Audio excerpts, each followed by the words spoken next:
몇 년 전 저는 명량이라고 하는 영화를 보았습니다. 전쟁을 경험해 보지 않았던 저로서는 참으로 인상 깊었던 그런 영화였는데요.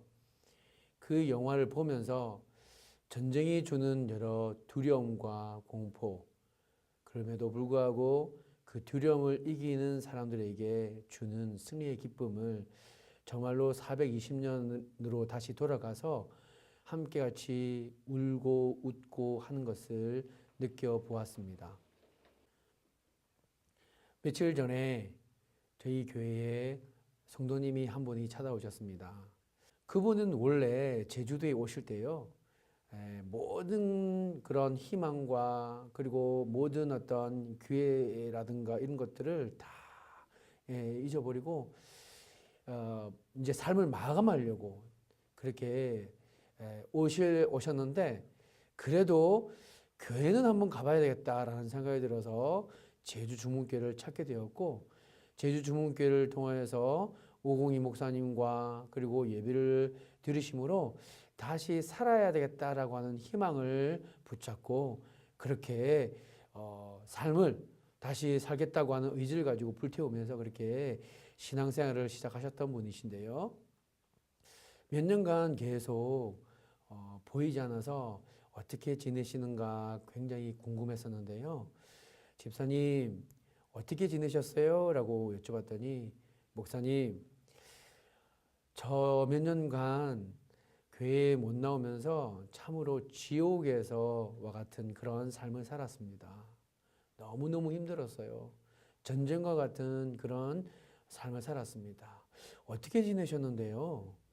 그렇게 물어봤더니 집사님이 먹고는 살아야 되니까 취직을 했는데 임금까지도 그렇게 계속 밀렸답니다. 그래서 그곳을 그만둘 수밖에 없었고 다른 직장으로 그렇게 현장 노무직으로 옮겼는데 그 현장 노무직에서도 열심히 일을 했지만 6개월치 그렇게 임금을 받지 못해서 너무너무 힘들었었답니다.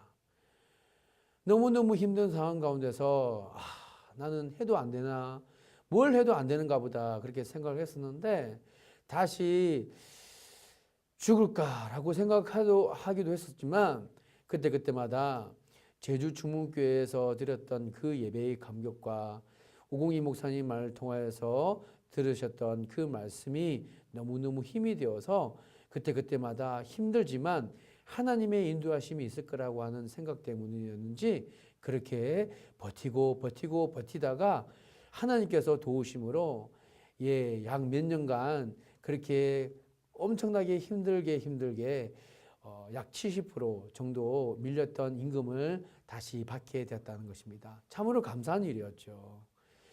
자, 여기에서 제가 앞서 전쟁이라는 것과 또 성도님의 그 삶 속에서 너무너무 전쟁과 같다라고 삶이었다라고 하는 그 이야기들을 함께 같이 나누었었는데요. 우리의 삶도 그렇지 않습니까?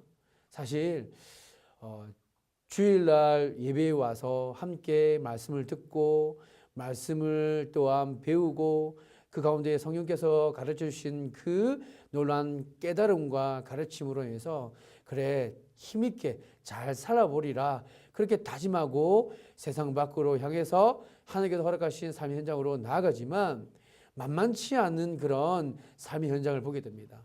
마치 앞서 말씀 나눴던 그 성도님의 고백처럼 그렇게 삶이 전쟁과 같다라는 것을 느끼게 됩니다. 여전히 변함없는 우리의 삶의 문제들, 부부 관계라든가 부모와 자식과의 관계라든가 그리고 또 직장에서의 상사와 또 직장 동료와의 관계 속에서 일어나는 여러 가지 문제들, 그 문제들이 마치 전쟁을 치르듯이 너무나 힘든 그런 삶을 보게 되어집니다. 여기서 우리에게 주시는 하나님의 말씀은 무엇이냐면 보이는 세계가 아니라 보이지 않은 영적인 세계가 있고 그 영적인 세계는 분명히 영적인 공격, 영적인 전쟁이 있다라는 말씀을 하고 계십니다. 그러면서 전쟁터로 나아가는 우리들에게 전쟁을 피할 수 없는 우리들에게 어떻게 우리가 전쟁을 준비해야 할지 그 본문의 그 자세를 오늘 본문은 분명하고 뚜렷하게 명확하게 말씀해 주고 계십니다. 오늘 본문 말씀은 에베소서 5장 15절부터 21절까지 말씀을 보았는데요. 사실 15절 말씀 전에 14절 말씀을 먼저 보아야 됩니다. 14절 말씀에 보면 이런 말씀이 나옵니다. 그러므로 이르시기를 잠자는 자여 깨어서 죽은 자들 가운데서 일어나라. 그리스도께서 너에게 비추시리라 하셨느니라. 무엇을 말하는 것입니까? 영적인 어둠을 배경으로 인하여서 영적 세계가 어마어마한 그런 세계가 있다는 것을 이야기하고 그것을 무시하거나 그것을 없는 것처럼 여기지 말고 깨어서 일어나라라는 것입니다. 깨어서 일어나라. 잠자는 자처럼 있지 말고 깨어서 일어나라는 것입니다. 깨지만 말고 일어나라는 거예요. 새벽기도 5시에 알람을 맞춰 5시에 나가기 위해서 알람을 맞춰 놨습니다. 그러면 30분이든 40분이든 아니면 20분 전이든 그렇게 알람을 맞춰 놓고 그렇게 기다리다가 그 알람 시기가 울리면 5분만 더 하면서 그렇게 계속 미적미적 하다가 어떤 때는 지각을 하거나 못 나오는 경우를 허다하게 보았습니다. 그렇습니다. 잠자는 자여 깨지만 말고 벌떡 이불을 걷어차고 깨어 일어나서 빛의 자녀처럼 행하라라는 것입니다. 빛의 자녀처럼 행동하라라는 말씀을 하고 계십니다. 영적인 전쟁을 치료해야 될 우리는 깨어서 잠자는 자처럼 깨어서 자녀처럼 있지 말고 깨어서 일어나서 빛의 자녀처럼 행동하라라고 말씀하십니다. 그렇다면 빛의 자녀들은 어떤 사람들인가? 15절의 말씀이 나오는데요. 그 말씀은 바로 오직 지혜 있는 자처럼 행동하라라는 걸 말씀을 하고 계십니다. 여기서 나오는 지혜라는 말은 무엇이냐면 분별력입니다. 여러분 간단하게 말씀드리면 지혜 있는 자는 분별할 수 있는 능력을 가진 사람이고요. 분별할 수 있는 능력을 가지고 있는 사람은 바로 성령 충만한 사람인 것입니다. 다른 성서에 보면 다른 신약 성서 로마서의 12장 말씀에 보면 하나님의 선하시고 기뻐하시고 온전한 뜻이 무엇인지 분별하라라고 말씀하고 계십니다. 그리고 이 말씀은 이어서 나오는 17절 말씀에 주의 뜻이 무엇인지 분별하라라고 말씀하고 계십니다. 그렇습니다. 하나님의 선하시고 기뻐하시고 온전한 뜻이 무엇인지 분별할 수 있는 것, 그것이 지혜로운 사람인데요. 그 지혜로운 사람은 오늘 크게 두 가지로 살펴볼 수 있습니다. 첫 번째는 무엇이냐? 첫 번째는 하나는 세월을 아끼라라는 말씀을 하셨고 또 하나는 성령 충만함을 받으라라는 말씀하고 계십니다. 16절에 보면 세월을 아끼라 때가 악하니라라는 말씀하고 계십니다. 때가 악하다. 때가 악하다는 말씀을 원어로 보니까요. 하나님이 오실 날이 가까웠다라는 말씀으로 의역을 할 수 있습니다. 즉 하나님의 심판날이 다가왔다는 것입니다. 그러니 깨어서 세월을 아끼라라는 말씀을 하고 있습니다. 그러면 세월 아끼라라는 말씀이 무엇일까요? 하나님께서 심판하실 그 날이 속히 오고 있으니 세월을 아껴야 되는데 그 세월 아끼라라는 것은 중요한 것부터 먼저 하라는 것입니다. 하나님께서 중요하게 생각하는 그 시간을 분별하고 하나님께서 중요하게 생각하는 그 시간이 무엇인지 명확하게 정확하게 알아서 그 중요한 시간을 하나님께서 기뻐하는 시간으로 다시 돌려드리라라는 것입니다. 최근에 아주 은혜가 되어지는 귀한 나눔을 가졌었는데요. 저희 교회에 원보배라고 하는 집사님이 계십니다. 원보배 집사님께서는 원래 청년 때 만난 집사님인데요. 청년 때는 경배와 찬양도 열심히 하고 그리고 찬양대도 열심히 섬기면서 그렇게 봉사하고 충성스럽게 열심히 봉사했었던 그런 청년이었는데 이 집사님이 하는 얘기가 결혼하기 전에는 그렇게 하나님을 찬양하고 예배하고 봉사하는 것이 그렇게 축복이었는지 잘 몰랐대요. 그런데 안 믿는 가정에 안 믿는 남편과 결혼하면서 그때부터 너무너무 힘든 시간을 가졌다는 것입니다. 찬양 부르는 것, 말씀 보는 것, 그것은 상상할 수 없었고 매일매일 그렇게 육아에 그리고 집안일에 치여서 말씀 보는 것, 찬양 부르는 것은 꿈에도 그렇게 꿀 수 없는 그런 시간들을 몇 년간 지내다 보니 하나님께 찬양하고 예배하고 봉사하는 것이 얼마나 축복이었는지 그때 새삼 느끼게 됐다는 것입니다. 그러면서 가끔씩 교회 나올 때마다 앞에서 찬양하시고 또 예배드리시는 성도님들의 봉사하시는 성도님들의 모습을 보면서 그렇게 부러웠고 너무너무 사모하는 마음이 생겼다라는 것입니다. 그런데 2018년에 연말에 두 군데에서 연락이 왔다는 것이에요.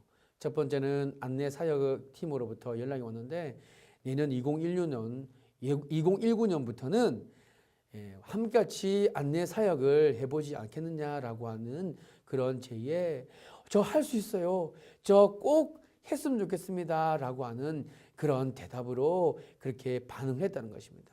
곧 이어서 경배와 찬양팀에서도 우리 이번 11시 예배 3부 예배 때 싱어로 같이 한번 섬겨보지 않겠느냐라고 하는 제의를 봤을 때 하나님 저의 그런 간절한 마음과 소원을 들어주셨군요 라고 하는 마음으로 기쁜 마음으로 얼마든지 제가 할 수 있는 대로 하나님을 찬양하고 예배할 수 있는 그 자리를 꼭 제가 지키도록 열심히 하겠습니다 라고 하는 마음으로 그렇게 신청했다는 것입니다. 그래서 지금은 너무너무 행복하다는 것입니다. 하나님의 교회를 섬길 수 있고 하나님을 향해서 내가 신앙 고백을 하면서 그렇게 시간을 하나님의 시간으로 다시 돌려보내드릴 수 있다는 것, 그것이 얼마나 기쁜지 모르겠다는 것입니다. 사랑하는 성도 여러분, 오늘 믿는 사람이든 믿지 않는 사람이든 24시간이라고 하는 그 시간을 모든 사람들에게 하나님께서 주셨습니다. 그 시간을 지금 어떻게 보내고 계십니까? 나만을 위한 시간을 보내고 계십니까? 아니면 주님을 위한 시간으로 지금 보내고 계십니까? 사랑하는 성도 여러분, 세월을 아끼라라고 말씀하십니다. 때가 악하다라고 말씀하십니다. 주님이 곧 오십니다. 그 주님이 오실 때에 하나님께서 선악간에 분별하시고 심판하실 것입니다. 여러분, 나만을 위한 시간으로 보내는 것이 아니라 하나님을 위한, 하나님을 더욱더 사랑하고 예수님을 더욱더 사랑하고 교회를 더욱더 사랑하는 하나님께서 기뻐하시는 소중한 시간으로 여러분들의 시간을 활용하시고 사용하시고 주님께 영광 되는 삶을 선택할 수 있는 분별력 있는 지혜로운 믿음의 사람이 되시기를 주님의 이름으로 축복드립니다. 두 번째입니다. 성령 충만한 사람이 바로 지혜로운 사람이라고 말씀하고 계십니다. 성령 충만한 사람은 어떤 사람이냐? 오늘 말씀에 성령 충만을 받으라 라고 말씀을 하시면서 18절에 술 취한 사람과 함께 같이 서로 비교를 했습니다. 술 취하지 말라. 이것은 방탕한 것이다 라고 말씀하고 계신데요. 방탕한 것을 영어로 그리고 또 원어로 이렇게 보니까 방탕한 것은 계속 절제하지 말고 낭비하는 것이더라고요. 그래서 술 취한 것은 바로 방탕한 것이고 낭비하는 것. 하나님께서 우리에게 허락하신 소중한 것들을 낭비하고 절제하지 못하고 낭비하는 것. 그것이 바로 술 취한 모습과 똑같다라는 말씀하고 계십니다. 여러분, 성령 충만하면 절제의 영이 임합니다. 성령 충만하면 질서를 잡아갑니다. 어떤 분은 신비적인 하나님의 경험을 하고 나서 성령 충만을 받았다라고 하면서 막 교회에서 무질서하게 질서를 그렇게 어지럽히는 그런 분들을 간혹 보는 그런 분들을 가끔씩 보게 되는데요. 그런 분들은 성령 충만한 사람이 아닙니다. 여러분, 성령 충만을 받으면 질서를 잡아가고요. 절제할 수 있는 능력이 바로 성령 충만함을 받은 사람들임을 꼭 기억하시기 바랍니다.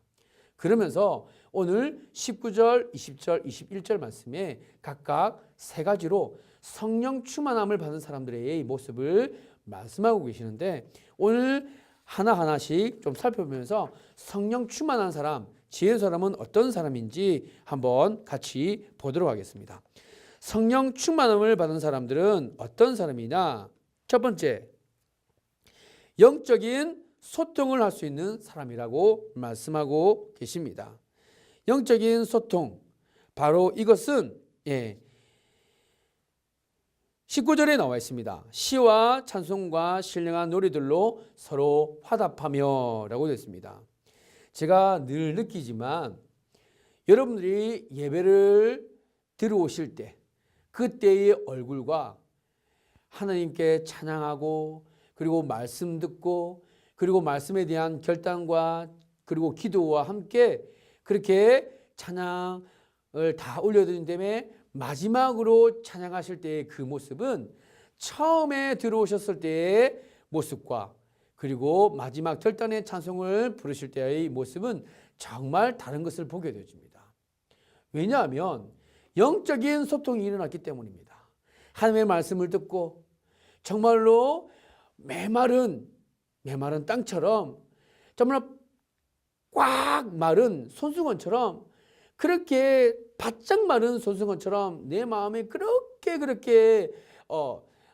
드라이하고 정말 메말랐었던 그 심령이 하나님의 말씀으로 그리고 찬양으로 그리고 기도로 그렇게 촉촉하게 적셔지니까 영적인 소통이 일어나니까 하나님으로부터 오는 영적인 소통이 일어나니까 마음이 성령의 은혜로 성령의 담비로 촉촉하게 젖으니까 그렇게 하나님의 안에서의 그 새로운 소망과 새로운 평안과 새로운 기쁨으로 넘쳐나니까 하나님을 향한 찬양의 고백도 달라지더라는 것입니다. 사랑하는 성도 여러분, 저는 바라기는 이런 영적인 소통함이 여러분들의 가정에, 여러분들의 일터 가운데에, 여러분들의 그런 셀 나눔 가운데에, 또한 소그룹 모임 가운데에 예배를 드리실 때마다 이런 영적인 소통이 있게 되기를 주님으로 축복드립니다. 영적으로 소통이 일어나고 하나님의 말씀을 함께같이 서로 나눌 때에 그냥 단순히 나누는 것이 아니라 세상 이야기하는 것이 아니라 하나님의 말씀을 같이 나누고 그래요. 그 말씀 때문에 우리 같이 힘들고 어렵지만 다시 일어날 수 있는 것이 아닙니까? 집사님 힘내세요. 장로님 힘내십시오. 우리 함께 하나님이 우리 함께 하신 것을 믿으면서 이전 것은 지나갈 것이고 곧 이것도 지나가리라. 그 말씀을 믿고 확실하게 영적인 소통이 여러분의 가정에 일터에 일어나셔서 그렇게 영적으로 성령 충만함으로 지혜로운 믿음의 사람들로 살아갈 수 있는 은혜가 있게 되기를 주님의 이름으로 축복드립니다. 두 번째입니다. 두 번째는 성령 충만하면 범사에 감사할 수 있는 사람이 된다라고 말씀하십니다. 범사에 20절 말씀입니다. 범사에 우리 주 예수 그리스도의 이름으로 항상 아버지 하나님께 감사하며 라고 했습니다. 여기서 우리가 주목해야 될 것은 바로 감사입니다. 우리의 삶에 문제 없는 인생이 어디 있습니까? 모든 것이 다 문제가 있고 염려가 있고 걱정과 근심과 염려가 있습니다. 그러나 사도 바울은 염려하지 말고 오직 모든 일에 기도와 간구로 너희 구할 것을 감사함으로 하나님께 아뢰십시오. 그리하면 모든 지각에 뛰어나신 하나님의 평강이 너희 마음과 생각을 지키시리라 라고 말씀하고 계십니다. 여러분, 저는 여러 가지 삶의 현장 가운데서 일어날 수 있는 우리 마음과 생각을 흔들어 놓는 염려와 걱정으로 우리의 마음을 흔들어 놓는 그 상황 가운데서 감사를 선택할 수 있는 믿음의 사람들이 될 수 있게 되기를 주님으로 축복드립니다. 여러분, 감사는요, 믿음이고 믿음은 바로 선택인 것입니다. 여러분, 믿음을 선택하시겠습니까? 아니면 불평을 선택하시겠습니까? 감사를 선택하시겠습니까? 아니면 불만과 불평을 선택하시겠습니까? 여러분, 감사를 선택할 때에 하나님이 주실 수 있는 평강과 기쁨과 소망이 여러분들의 마음을 사로잡을 줄 믿습니다. 몇 년 전에 저희 둘째 딸이 카페에서 뛰어놀다가 책상에서 떨어져서 여기 턱을 다치는 그런 일들이 있었습니다. 한 10방을 그렇게 꿰맸었는데요. 피가 철철 이렇게 흘러내리는 것을 보면서 정말로 하늘이 무너진 것처럼 그렇게 느꼈습니다. 그러면서 응급실로 달려가는데 하나님 어떻게 합니까? 하나님 정말 제가 할 수 있는 것이 아무것도 없는데 하나님 어떻게 하면 좋겠습니까? 하면서 너무너무 답답하고 그리고 막막했습니다. 그래서 함께 같이 아내와 함께 차를 타고 가는 도중에 계속 기도를 했고요. 그리고 제주중국교회 중부기도실에도 긴급 기도로 이렇게 요청하면서 기도해달라고 부탁을 드렸습니다. 그렇게 운전대를 잡고 계속 기도하는 가운데에 하나님께서 제 마음 가운데에 이런 마음을 주시더라고요.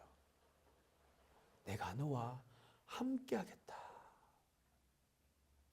내가 너와 함께 하겠다라고 하는 그 음성이 들리기 시작하니까 여러분, 제가 아직도 지금 응급실을 달려고 가고 있는데 마음이 평안해지고 됐다 이제. 어떤 의료진이 있든 어떤 상황이 벌어지든 하나님께서 함께 하신다고 하는데 이제 하나님께서 이제 모든 것을 맡겨드리면 하나님께서 다 책임주시리라. 그럼 어디서 그렇게 오는지 그런 확신이 생기더라고요. 하나님께 감사하기로 선택하고 기도하니까 그렇게 하나님께서 확신 가운데 있게 하셨고 지금까지 지키시고 돌보셨던 것은 나의 힘이 아닌 바로 하나님께서 나를 돌보시고 인도하셨다라고 하는 믿음이 생기더라는 것입니다. 사랑하는 성도 여러분, 삶의 현장 가운데에 범사에 감사할 수 있는 믿음을 선택하는 지혜로운 사람들이 여러분이 되시기를 다시 한번 주님의 이름으로 축복드립니다. 이제 마지막입니다. 성령 충만하면 어떤 모습이냐? 21절입니다. 그리스도를 경외함으로 피차 복종하는 모습을 가지게 됩니다. 사랑하는 성도 여러분, 서로 피차 복종한다라고 말씀하고 있습니다. 모든 권위는 하나님으로부터 온 것인 줄을 믿습니다. 그러기에 여러분, 남편의 권위를 세워주시기 바랍니다.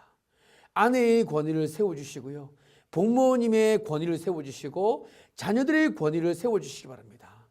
교회 안에서는 사랑하는 우리 위 목사님의 권위를 세워주시고 장로님들의 권위를 세워주시고 셀 리더들의 권위를 세워주시기 바랍니다.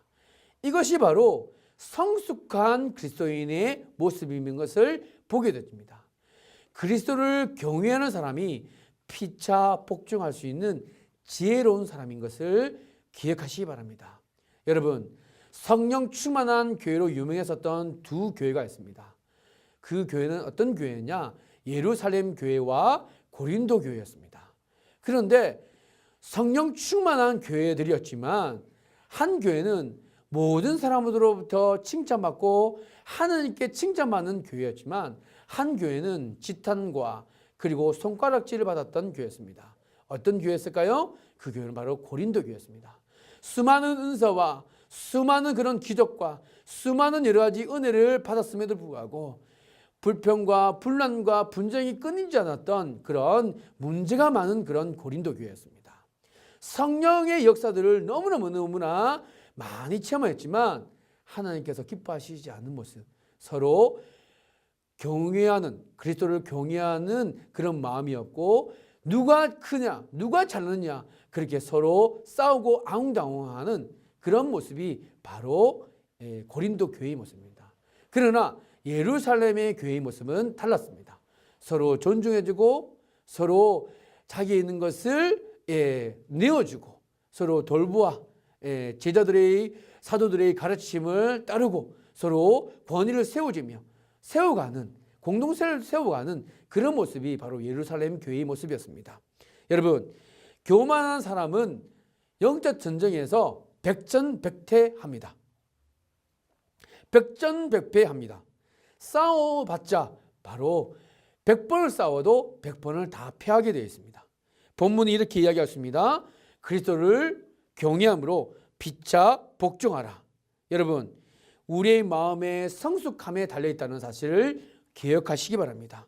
성숙한 사람이 순종하고 권위를 존중하는, 그래서 교회를 공동체를 세워가는 그런 분별력 있고 지혜로운 사람이라는 사실을 오늘 성경은 가르쳐주고 있습니다. 사랑하는 성도 여러분, 눈을 뜨시기 바랍니다. 깨시기 바랍니다. 일어나십시오. 가정이 깨지고 그리고 관계가 깨지고 하나님의 질서가 무너지고 있는 이 마지막 시대에 하나님의 뜻을 분별하여서 세월을 아낄 수 있는 믿음의 사람이 다 되시길 바랍니다. 하나님과 날마다 영적으로 소통하시는 그런 은혜가 있게 되기를 바랍니다. 말씀에 빠지고 찬양에 빠지고 예배의 감격에 빠지는 진정한 부흥이 여러분들의 삶에 있게 되기를 바랍니다. 범사에 감사하는 아름다운 믿음의 선택이 여러분들 가운데 있게 되기를 바라며 영적 분별력, 성령 충만함을 받으시기 바랍니다. 마지막으로 남을 다스리는 것을 기뻐하는 사람이 아니라 다른 사람의 권위를 존중하고 거기에 복종하고 맞춰주는 영적인 성숙함이 여러분들 가운데 있어서 성령 충만함으로 주님께 영광 돌리는 은혜가 저와 여러분들 가운데 있게 되기를 주님의 이름으로 축복드립니다.